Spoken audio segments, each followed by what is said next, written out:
intentions, and it kind of says, are you picking or having a new beginning based off of pure intentions or what your heart is telling you to do? And but I do feel there is some sort of leap of faith going on here. I feel like it's been something that you've been thinking about doing as well. He has these ice-capped mountains behind him. If it wants to not focus on my eye right now, and those ice-capped mountains say that he's been frozen for a little bit of time, and it's like time for him to get moving. With the Seven of Cups, yes, you have the Knight of Swords. So the Knight of Swords is like jumping to conclusions. I'm wondering if you're putting yourself on pause a little bit here. It's not like you're putting yourself on pause, but it's almost like you have a vision right now, Gemini, and instead of like rushing right into it, I actually do feel you are slowing things down a little bit, maybe because of your past experiences where you did rush right into something, or you did kind of do something too quickly. So again, I don't feel good or bad about this. I feel that this is more saying that you're trusting the lessons that you've learned, right? With the Six of Swords, you have the Four of Swords. Yeah, great time to collect your energy. I've been saying all week that we've had a Mercury retrograde coming up. We have a Mars retrograde in Leo at the end of the year. I would definitely be taking time to recharge your batteries, take extra time for yourself, all that other good stuff. With the Fool, you have the Two of Wands. Two of Wands is about taking control and taking the lead. Sometimes I just feel that he is a card of just leadership and taking the lead in your life. He needs to get out into the world. I always say he's like looking in front of him, but he's not looking at the world that he has in his hands. So I think it's kind of saying you are much more capable at this time than you realize, Gemini, and that might help you take bigger risks. That's the one thing I will say about that Knight of Swords, is that to me, he's kind of saying you could take a bigger risk right now in whatever you're trying to accomplish. I think we're in a weird time for risk. It's kind of funny because I keep getting comments about this where people are like saying, you're saying take a risk, but you're also saying don't take a risk. And I'm like, yes, because I think we're in a time where it's like we should be taking risks, but not like stupid risks, right? We need to take well thought out, well planned, calculated risks where we have educated ourselves and we have learned things. Taurus is boring, and we have Uranus and Taurus. And Taurus is like, well, have you read all the books? Have you done all the research?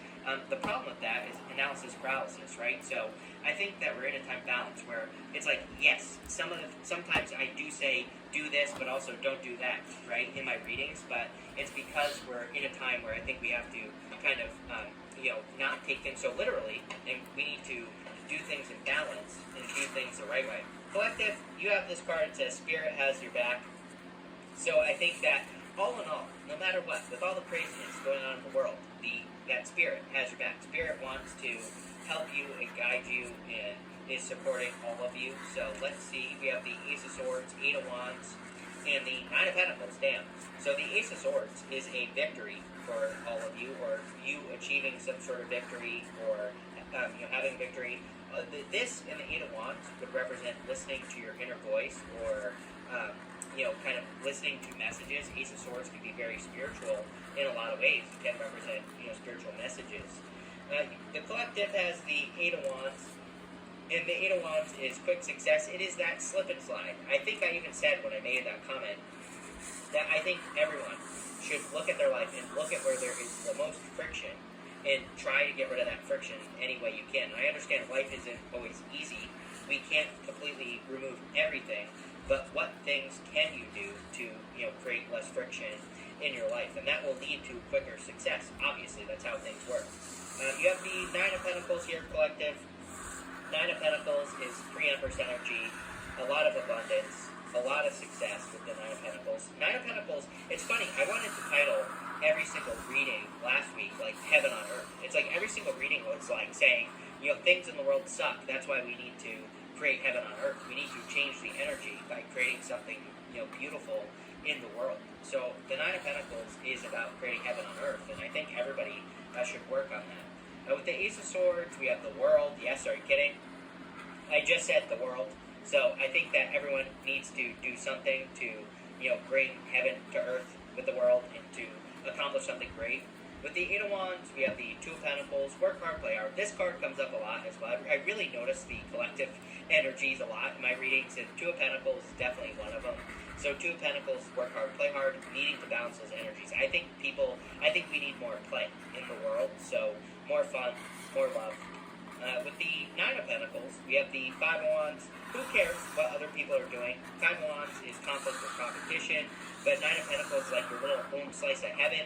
Five of Wands is all the people that are trying to get into it, and the Five of Wands says, don't worry about what other people think. Don't worry about what other people are doing. Just live your life to the best of your ability, and you will be fine. But that's that, collective, and everybody. Thank you for being here again. Really appreciate it, and definitely enjoy your weekend.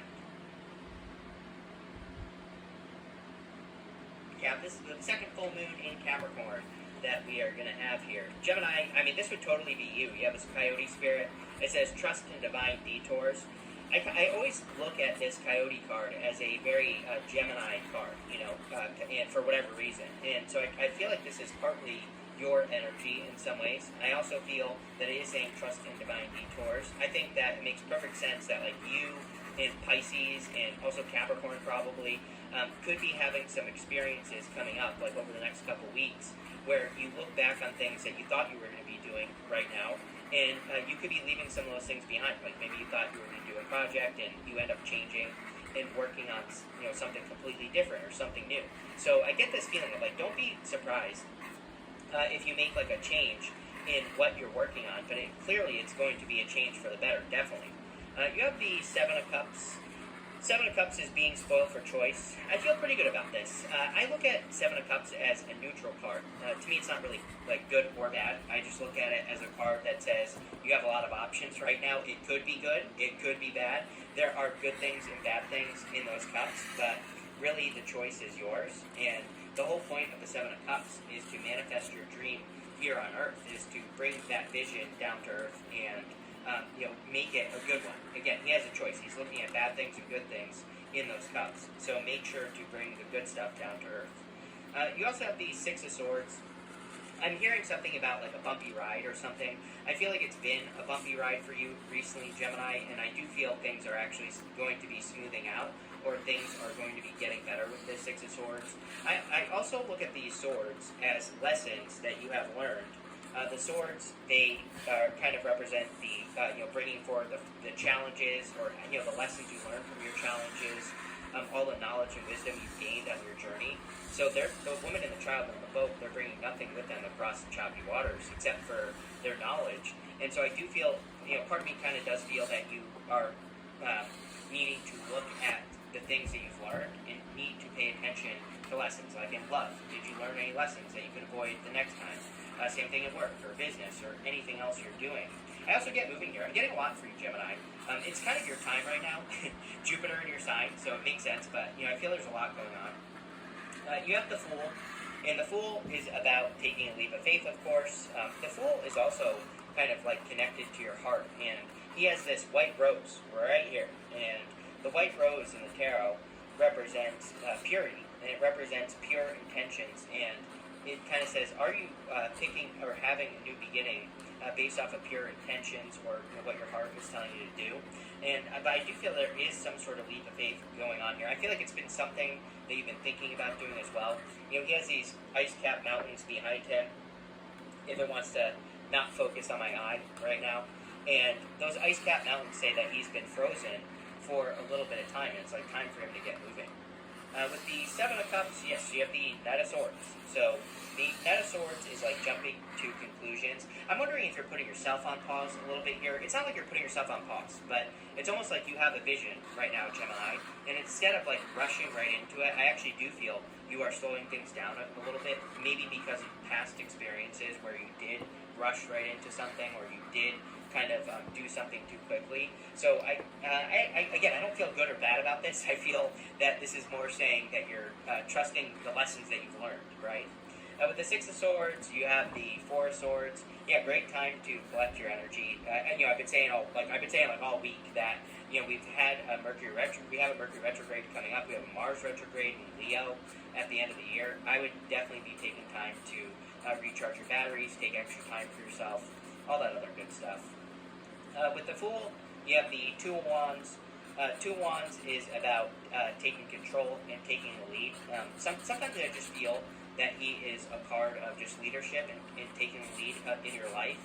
He needs to get out into the world. I always say he's like looking in front of him, but he's not looking at the world that he has in his hands. So I think it's kind of saying you are much more capable at this time than you realize, Gemini. That might help you take bigger risks. That's the one thing I will say about that Knight of Swords, is that to me, he's kind of saying you could take a bigger risk right now in whatever you're trying to accomplish. I think we're in a weird time for risk.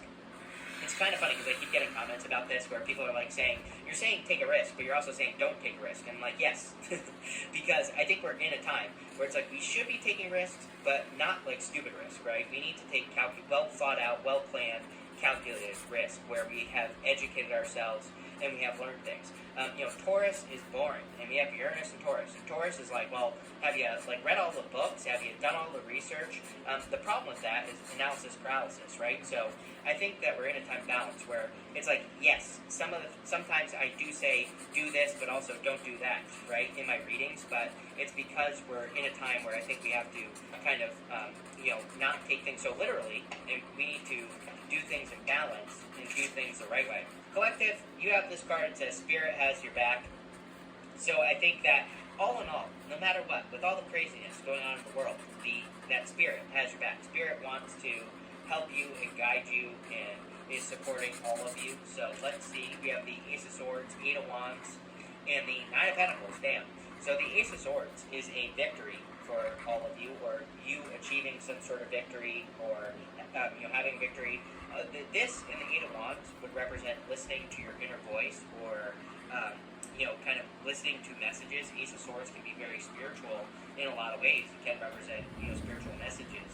The collective has the Eight of Wands, and the Eight of Wands is quick success. It is that slip and slide. I think I even said when I made that comment that I think everyone should look at their life and look at where there is the most friction and try to get rid of that friction any way you can. I understand life isn't always easy. We can't completely remove everything, but what things can you do to create less friction in your life? And that will lead to quicker success. Obviously, that's how things work. You have the Nine of Pentacles here, collective. Nine of Pentacles is pre-Empress energy, a lot of abundance, a lot of success with the Nine of Pentacles. Nine of Pentacles, it's funny, I wanted to title every single reading last week like Heaven on Earth. It's like every single reading was like saying, things in the world suck. That's why we need to create Heaven on Earth. We need to change the energy by creating something, beautiful in the world. So the Nine of Pentacles is about creating Heaven on Earth, and I think everybody should work on that. With the Ace of Swords, we have the world. Yes, are you kidding? I just said the world. So I think that everyone needs to do something to, bring heaven to earth with the world and to accomplish something great. With the Eight of Wands, we have the Two of Pentacles, work hard, play hard. This card comes up a lot as well. I really notice the collective energies a lot in my readings, and Two of Pentacles is definitely one of them. So Two of Pentacles, work hard, play hard, needing to balance those energies. I think we need more play in the world, so more fun, more love. With the Nine of Pentacles, we have the Five of Wands. Who cares what other people are doing? Five of Wands is conflict or competition, but Nine of Pentacles is like your little own slice of heaven. Five of Wands is all the people that are trying to get into it, and the Five of Wands says, don't worry about what other people think. Don't worry about what other people are doing. Just live your life to the best of your ability, and you will be fine. But that's that, collective, and everybody. Thank you for being here again. Really appreciate it, and definitely enjoy your weekend. Gemini, full moon in Cap. This is the second full moon.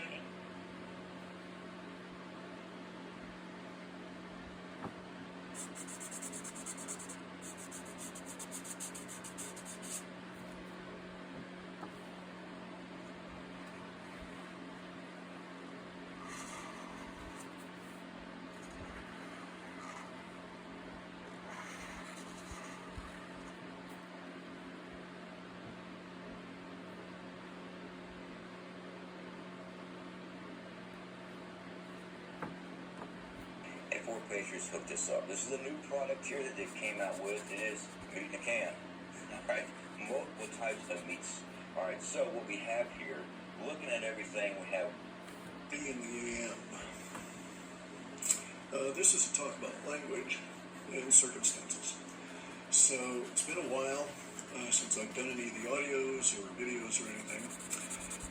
The circumstances of my life have been radically altered by by the progress of time. Anyway, at the end of last month, a series of events occurred that have changed the direction and the circumstances under which I'm going to be conducting my life from this point forward. I don't want to go into detail. There's no point in getting into it. Within these circumstances that changed, there were assaults by stalkers and some damage as I'm fighting them. I'm 71, so it's an issue, and that's impacted a lot of things, right? So anyway, in the future I'm going to be doing some audio stuff, putting that out in that format because of the damage to my hands in the fight, etc. And I just am reluctant to type it. I just don't want to write the book. Right? It's very tedious to do that level of typing. Anyway, but I'm going to examine a lot of the ontological model and a basic framework for a protocol to examine it and to make conclusions. It's extremely fascinating. I've made some breakthroughs, which I'm not going to get into at the moment. I'm going into some other stuff here, relatively more mundane, but we just need to get through it all.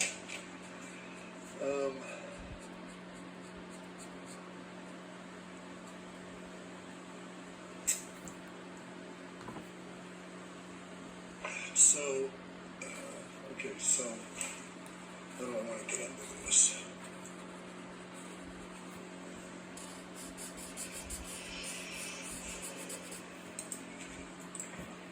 So my forecast from months back about my description, really, of the events of this past week since the 13th was pretty good, pretty accurate. All of the disputed stuff, the fact that we were indeed had it all recorded, but we didn't understand it. There was stuff that we were going to be arguing about for years, and all of that, indeed was the situation. It did occur that way. We even had the UFO in a strange way, okay? So you'll note that both Dick Allgire's, in several instances, within Dick Allgire's future forecasting or future remote viewing group, they had UFOs.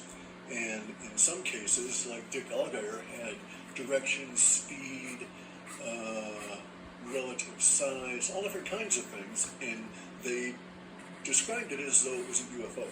In my data, it was a UFO. Okay, it was an unidentified flying object, because at the time that it showed up in the data, it was not identified. It is now, okay? And so what I'm speaking of is the now iconic photo of the lead slug flying past Trump's head, being captured by the guy with the extremely high shutter speed setting, right? Like 8,000 frames per second or something in order to capture that. And he gets this photo that, absent the it's something speeding through the sky extremely rapidly, okay? And scale is not, it was neither pertinent nor known. It was just an unidentified something in the sky, right? Now, my data sets never had that as a sky event, okay? There was the potential that we were going to be looking at something from Project Bluebeam and all of that kind of stuff, but the descriptions I've gotten of the event itself tracked pretty well with all the language I put out over the intervening months. So you now have to understand the situation here, that because I use the ontological model, I'm able to extract stuff from data that others are not able to do.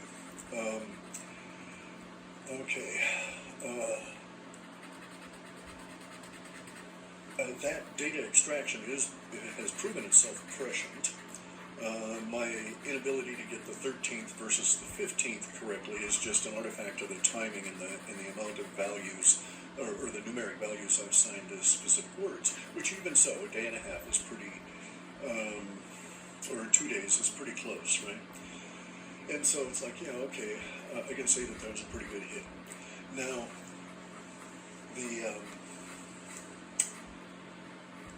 the language that is okay, so it's the ontological model that allows one to make sense out of things like psychicness, time, the progression of events, separation, isolation, all of these things that don't make sense in any other way that, quote, science has abandoned since Boscovich. You got to go all the way back to Boscovich to get an accurate description of the etheric world, or our world seen through the etheric lens, okay? Because that's basically what we're doing. We're discounting current modern science because it's a gritology view. But in any event, if you don't use that view, and this is pertinent in a second, but if you don't use the grit first, grit only, grit always view of the Einsteinian collective, then things make sense to you and are able to make more sense when you examine them with the idea of, if this ontological model were extended, would that account for X, Y, Z? And if so, how? And you can actually figure it all out.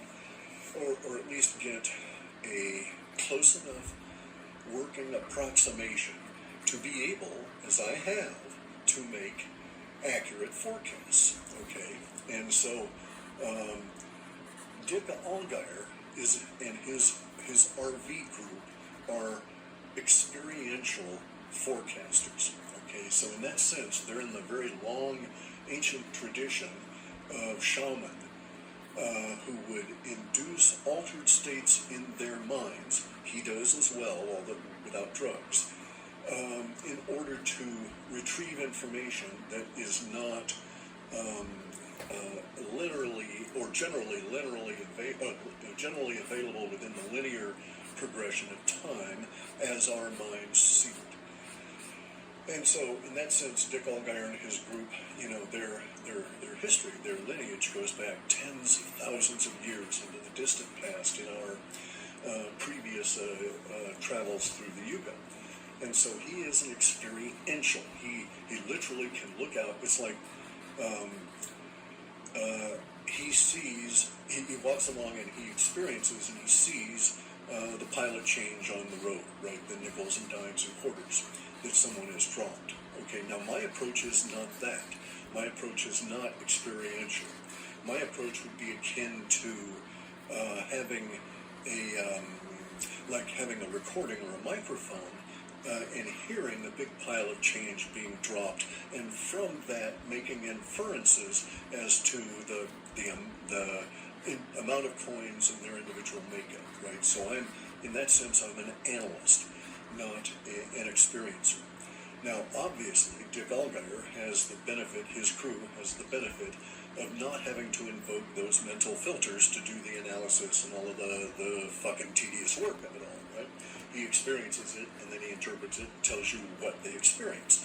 Obviously, again, going through his gray matter, there will be differentiation between what his mind thinks it perceives and what it actually perceived relative to the thing he experienced. So just because, you know, it's the old thing about an elephant. If you're blind and you grab the elephant's balls, you're not knowing that there's a trunk on the other end, right? You're going to interpret it through your experience, so it can break down that way.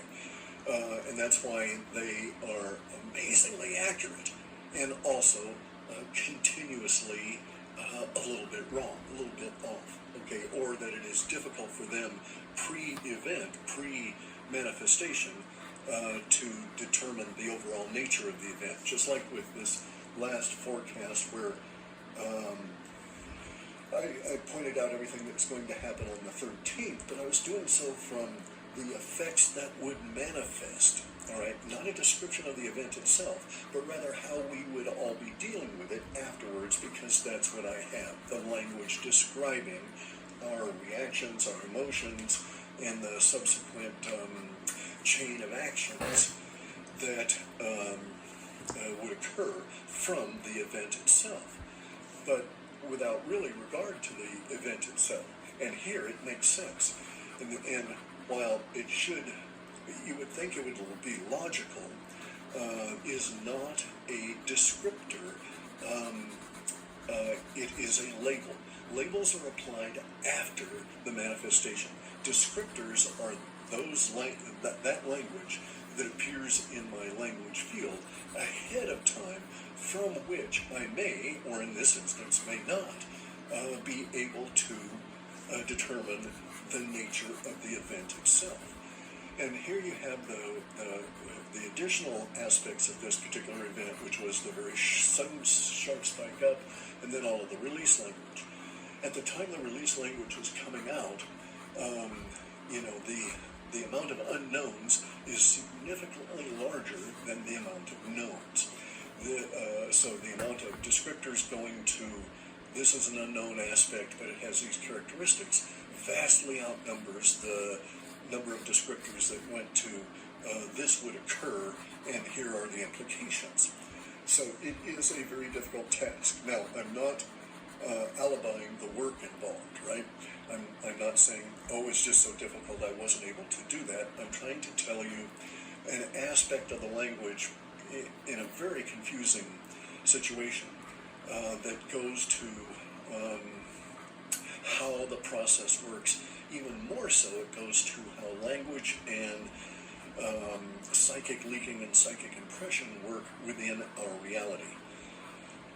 Basically, one way to think about it would be that we all had a psychic impression that there was some big, bad Juju Magumbo coming, right? We knew this Juju Magumbo was going to come on in and kick our guts and make our nads feel bad, and there'd be anxiety and all of this kind of shit. And that's why we're leaking it out of our psychicness. But we didn't know the nature of the Juju Magumbo, because those people that were plotting the Juju Magumbo were deliberately doing so as secretly as they possibly could. So that adds to our issue. There's obviously emotive leaks from those people that trigger the people around them, etc., etc. All this shit goes out in ripples. But they're not using language that we would be able to pick up. Now, they may have, I don't have access to, sweeping texts or internet emails or any of that, right? My data stream is quite limited, and I'm very proud of what I'm able to achieve with this very limited data stream. So, in that sense, I'm very jealous of Dick Allgaier's remote viewing group, because they do not have those limitations. Once they set their minds to this altered state, there are not those kinds of bandwidth limiting features, and it makes it, in my opinion, a much superior process if you've got the appropriate minds involved. And that's the real key, of course. And then also, once you've got the appropriate minds involved, the way that this shit works, you've got to keep those minds tuned. They've got to work inside tuned bodies. So one of these guys changing, from one brand of vitamin C to something else may induce all kinds of ripples in their thinking that was unanticipated, and it would affect their work just because of the biomolecular nature of that particular vitamin C over another one. I'm using that as a trivial example. But the point being, it is the nature of the consistency and constancy of your body that allows you to do that work in an accurate fashion with the consistent results that we all really need in this environment to work on. Okay, so that having been said,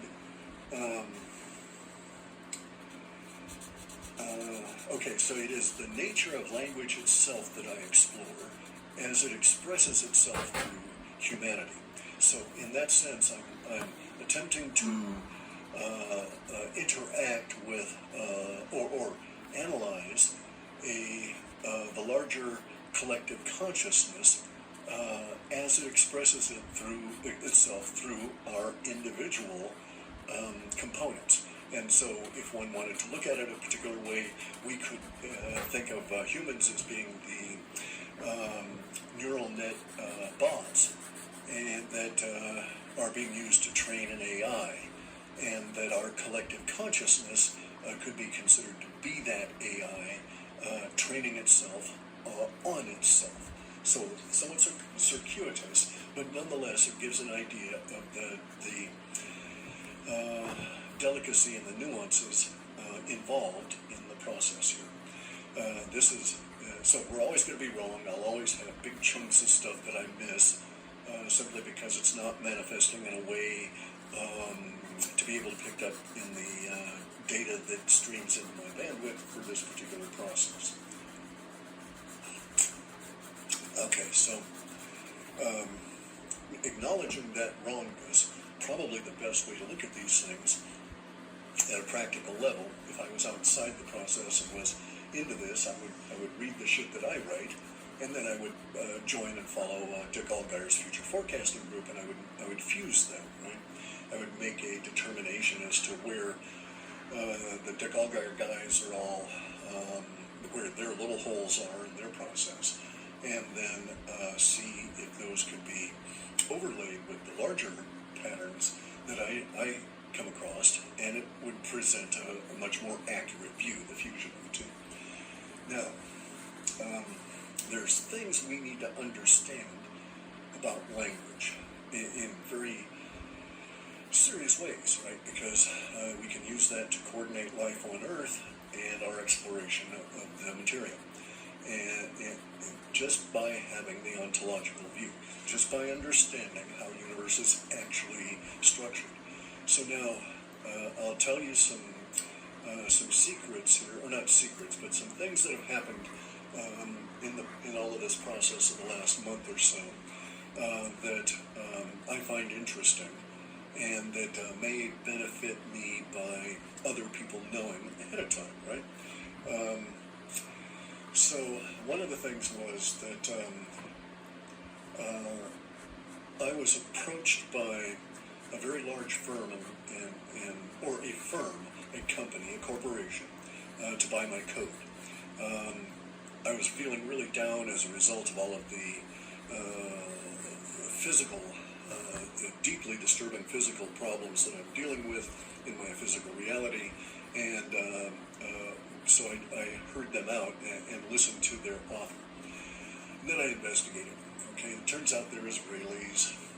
They're really connected to the whole BlackRock crew and so on. But they offered me an obscene amount of money. And then when I told them I'd piss off, I'm not interested in dollars, they came back with a big bucket of Bitcoin as an offer. And so what I did was, I didn't really want to sell to them.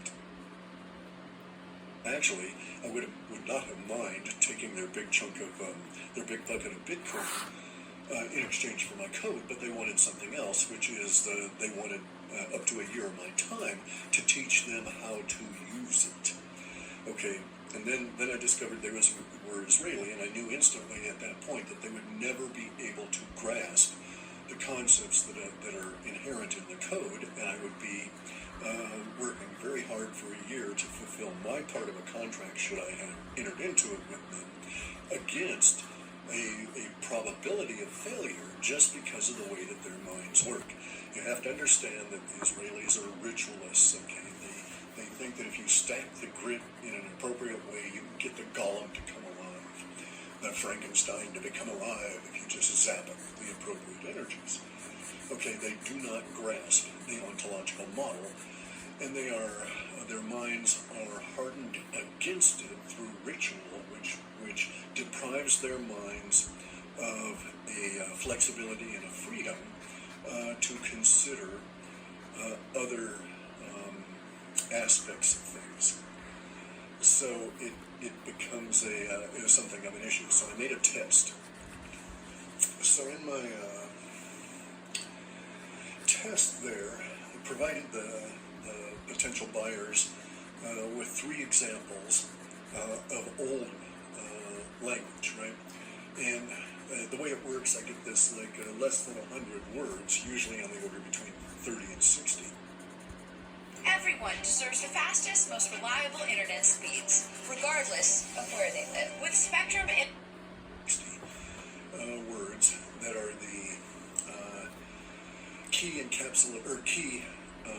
descriptors that encapsulate the core concept of a particular data set from which I was able to extract more information.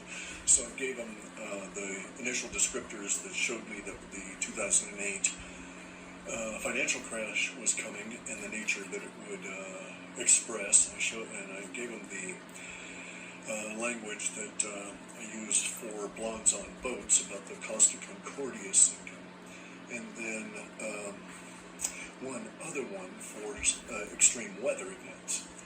And I said, okay, here's these things. I've got, if you want to involve me in this and are asking for some level of time, I was not committing to a year, but that was what they were asking.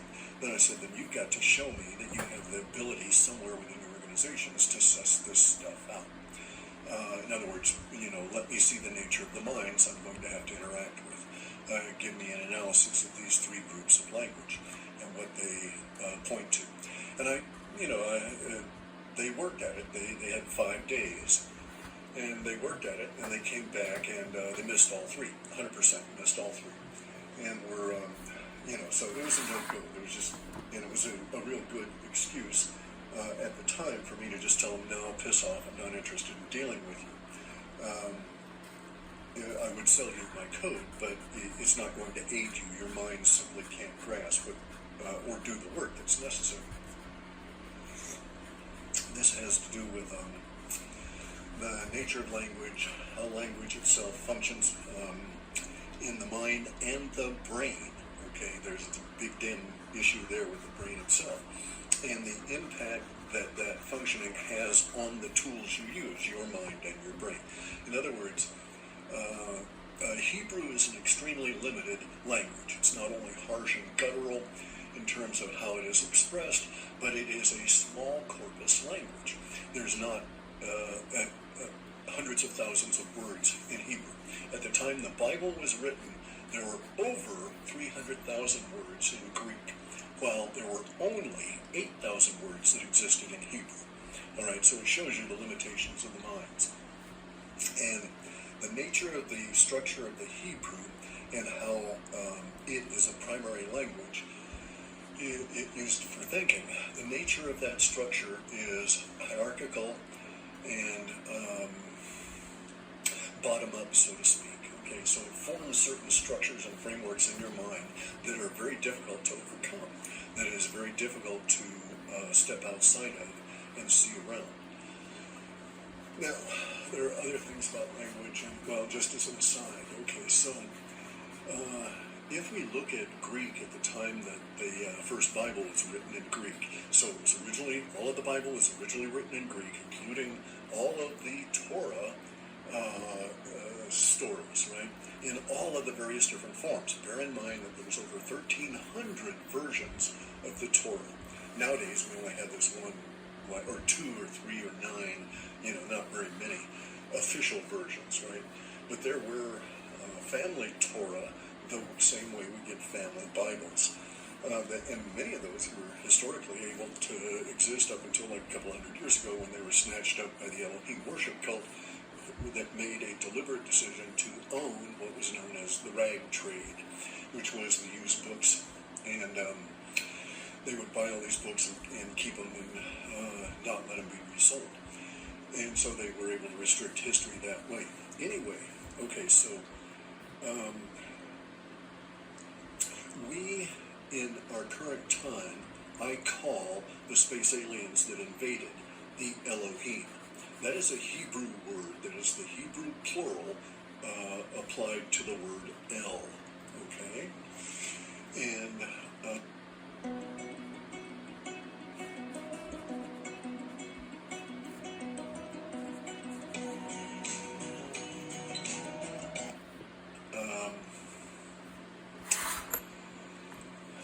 that's a current name. It's useful to use under the circumstances because of the appearance of it in the Torah.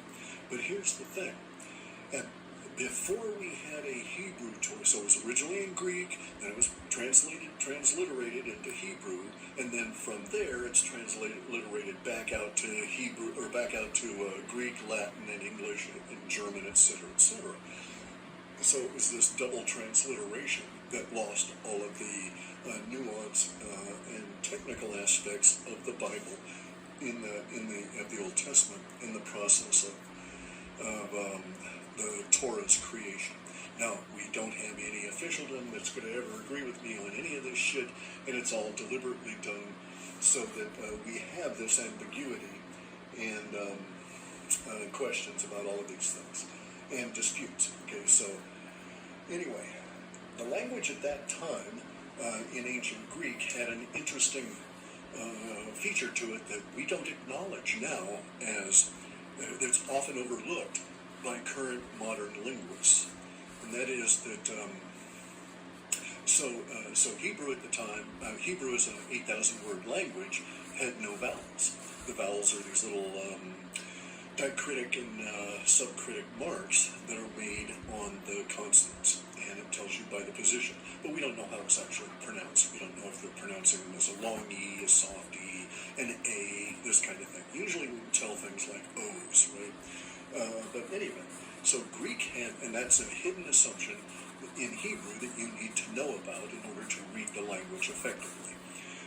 Because there are some subtle differences. If there's this particular kind of a vowel indicator in this position as opposed to that, it changes the meaning of the word, all right? And so we find the same thing in ancient Greek, even with all of its 200 or 300,000 words, right?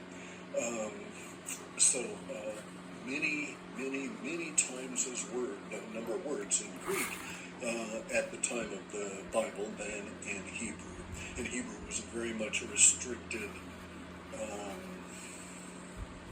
constrained language, and was really barely functional outside of its little niche, okay, which was the whole Babylonian money magic thing, and the ritualization of religion. Okay, so now that being said, in Greek, in ancient Greek, the letter eta was prepended to almost all words that began with a vowel. So in Hebrew, they don't have the concept of a vowel beginning word, right? In Hindu, in the Hindi language, we have the prepending of the sound a to mean the antithesis of whatever the rest of the word is. So if it's himsa, that means to harm or hurt.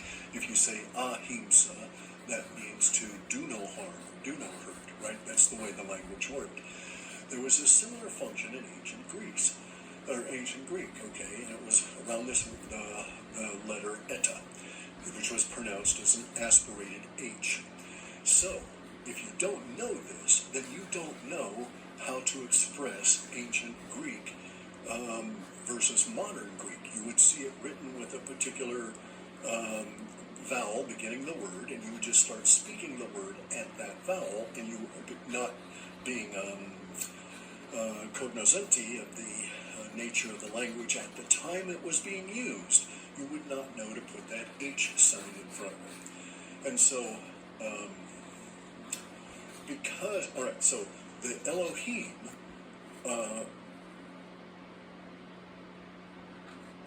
and they harvested as many of the Greeks, or many more of the Greeks than they did of the Hebrews, okay?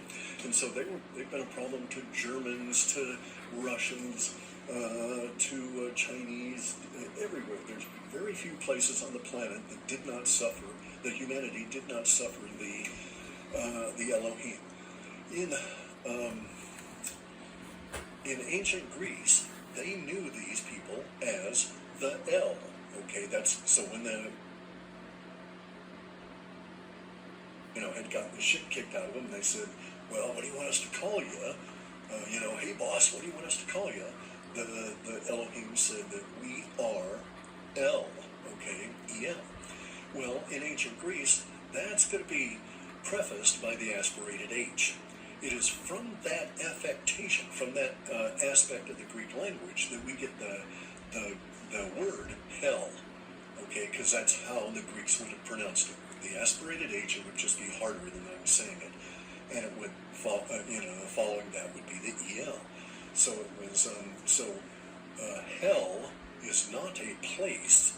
Hell is a description of the beings, right? That is how their name was said by the ancient Greeks.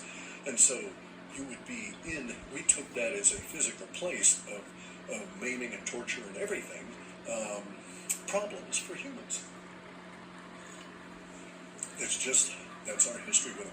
The reason we have the word hell and all of its implications in all of the fucking books is because of that aspirated eta in front of the L.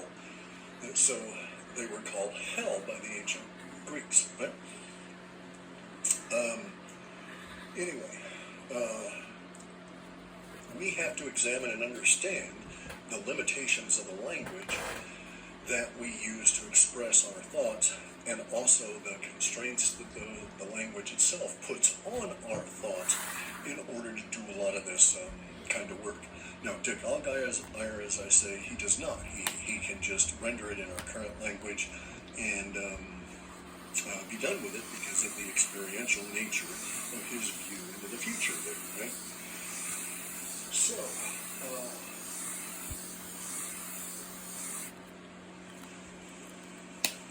hang on a second. Let's see. All right. So anyway, so the firm, the company, never did get their stuff together, and I broke off a negotiation with them because they're, it's just not possible. It's just wasting my time trying to get them to understand how language expresses itself through humans and what it means relative to time. And from that viewpoint, it was a non-starter. And this is good. I didn't want to fuck with it. And it turns out the circumstances that I thought might require the money do not. Okay, so I don't really need to worry about that particular aspect of things here. Basically, it's like, oh, okay, I've got sufficient resources and good. I'm not for hire. I've got other work I want to do. Now, in the future, my circumstances are such that I won't be doing the driving. I won't be doing those driving talks. I'll do some level of driving, but I'll be usually traveling with other people. It won't be convenient to do them. I will be doing some audio projects here around the ontological model and what we can learn from it over these next weeks and stuff as I evolve into whatever the new format of my life will take. So this is like unknown, parts unknown.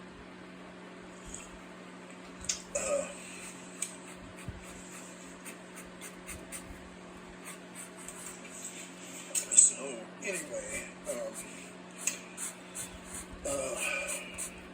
that's pretty much it for now.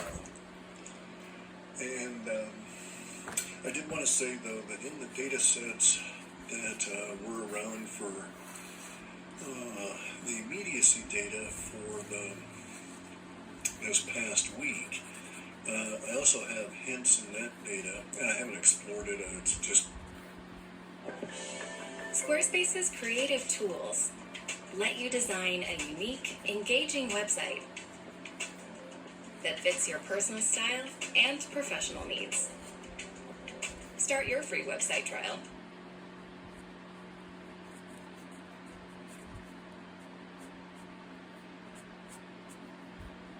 This is my dog Checkers. She's 21, and I owe it all to the farmer's dog. Checkers is my companion, my buddy, my partner. She stole my heart the first time we locked eyes.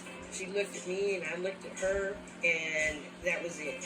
She came home with me. We've been through a lot together. She's been there through the thick and thin. She's my little ray of sunshine. People see Checkers, and they are amazed how well she's doing at her. It's just been a hellacious, 28 or 29 days. And anyway, there are hints in the data set that at least at some point here in the future, maybe 2 months, 3 months, something like that, we'll start to see the cessation of ripping people off with all of their QFS and all this other Nasara, Gasara horseshit. So the data sets are saying that the scammers are going to be face retribution. In places like England, they're going to have picked into a wrong community, so to speak, and their people will be disappeared for the QFS and the Nasara kind of scams, right? And the Zimbabwe RV and all of that sort of horse shit.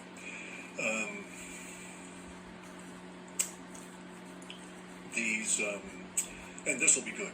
You know, these guys have got to stop this. They're ripping people off. There's a fellow I learned, there's a bunch of them actually, but there's one guy I learned about that charges to sit and interview you over a weekend for practice for your supposed interview at the bank to claim your Nasara wealth. And it's like, holy shit. People are willing to pay big money to have someone come on in and abuse them mentally and look at their, quote, plans. And there's, you know, it's a scam. And then the scam, in order to get your wealth to become so mega wealthy that you can buy Montana, you've got to have some plan for helping some, you know, helpless group somewhere. And it's like, holy shit. And of course, now, bear in mind, QFS, Nasara, Gasara, they're all fiat schemes. They're all central bank schemes, right? And they're ripping you off for the deep state. You know, there are scams organized and run out of Israel. Anyway, though, so the data sets are showing that there's going to be comeuppance. You know, no compensation for having been ripped off by the guys, but at least you'll see them go to jail or suddenly disappear and never be found, or suddenly disappear and then turn up floating in a pond somewhere like Obama's chef a year later, that sort of thing, right? So a lot of the scammers are going to get theirs on this business. As I say, the interesting ones to me are the really get into the wrong community with this scam in England. And, you know, it's going to end badly for them. And you know, they deserve it. There's just no getting around them. So, that's coming right up in our very near future here. The beginning of it, it'll take a long time to go through and clean up all of this bullshit and put the social order in a correct and operating fashion. And I'll do some more discussions of that because a lot of it, of course, is going to involve language. One of the interesting things for me about all of this is that the data sets are now starting to pop up supporting sets indicating the emergence of our sci-fi world through this period of chaos and troubles, and in so doing are pointing out that vast numbers of new forms of opportunity that will be available to humans. So we're finally going to just shit can the whole Jew dystopia thing, right? Hopefully somebody will buy Netflix and shut it down. Get rid of all that dystopia propaganda, Elohim worship cult horseshit. But in any event, though, we're emerging out of it as an overall world. So when Trump comes on in and globalism starts dying, bear in mind, globalism is Elohim worship cult. And so the Elohim worship cult is going down, and it will drag out all of the tendrils of language control and everything else that's been put on the social order, and it will be good. And then we'll have to deal with the space aliens, but hey, then the adults will be in charge, and we'll get a much better approach to this because we'll understand that the nature of contact is the ultimate expression of contention within ourselves, between ourselves and the universe, between ourselves and those with whom we would be in contention. That's very complicated shit, dude. And this is why we've got to have the adults here, is because these gritologists do not have a fucking clue. So anyway, the world will be better in many regards, but it's going to take us a long time to clean it all out. Talk to you later. Can this number one solar gadget save your life?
regardless of a challenging journey. But every thrilling quest demands you showing up as Quantum You. Your mission? Diffuse the new wisdom of quantum capitalism with the unbridled passion of your heart. You know those goosebumps you get when a piece of music resonates deep within? That's how a real goal feels. It's a symphony that moves every cell in your body, not just a random jingle playing in the background. It's that electrifying surge that courses through your veins, making every obstacle seem like child's play. Listen, society has a crafty way of making us dance to its chaotic tunes. But you need to find your rhythm, your beat, the baseline that gives your life the bounce it truly deserves. A genuine goal isn't just a destination on a map. It's the magnetic north on your personal compass. An irresistible siren song that makes every challenge, detour, and pit stop a thrilling part of the voyage. Here's the raw deal. Not every shiny object is your gold. Just because Joe next door is chasing 1 million YouTube subs, or Jane on Instagram is flaunting her 3rd pop-up location this year, doesn't mean you should be doing the same. Your goals shouldn't be a messy scrapbook of other people's highlights. Dig deep. What stirs the storm inside you?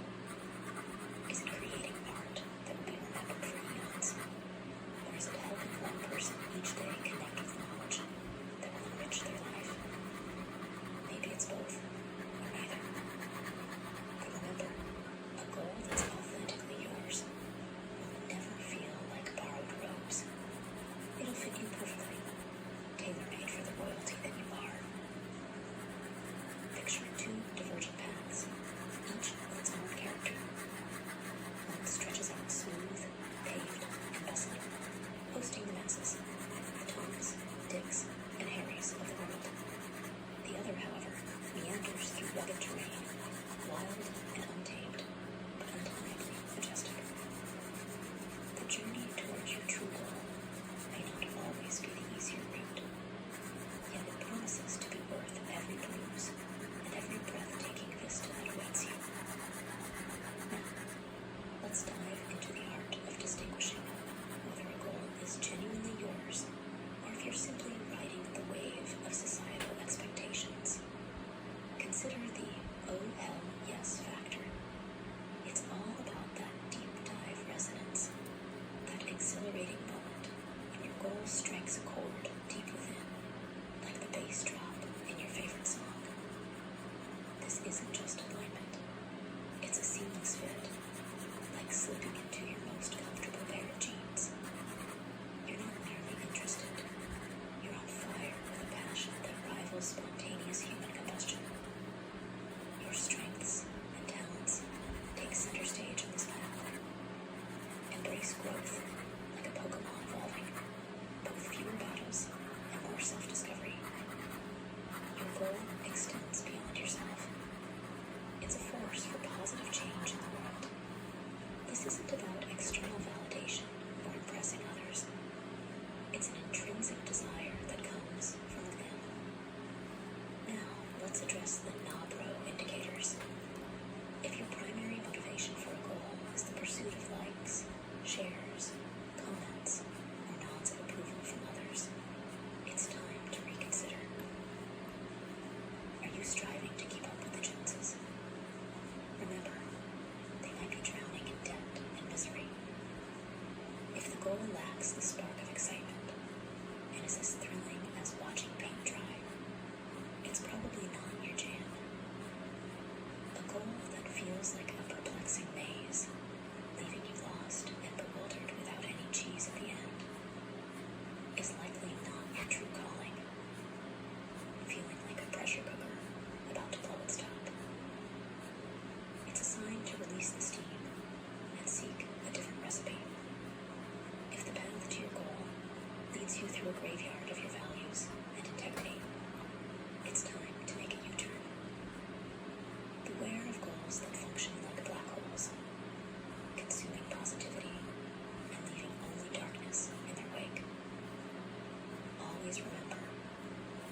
goal should be the wind in your sails, propelling you forward, not an anchor holding you back. Ensure it's a goal that sets your soul on fire.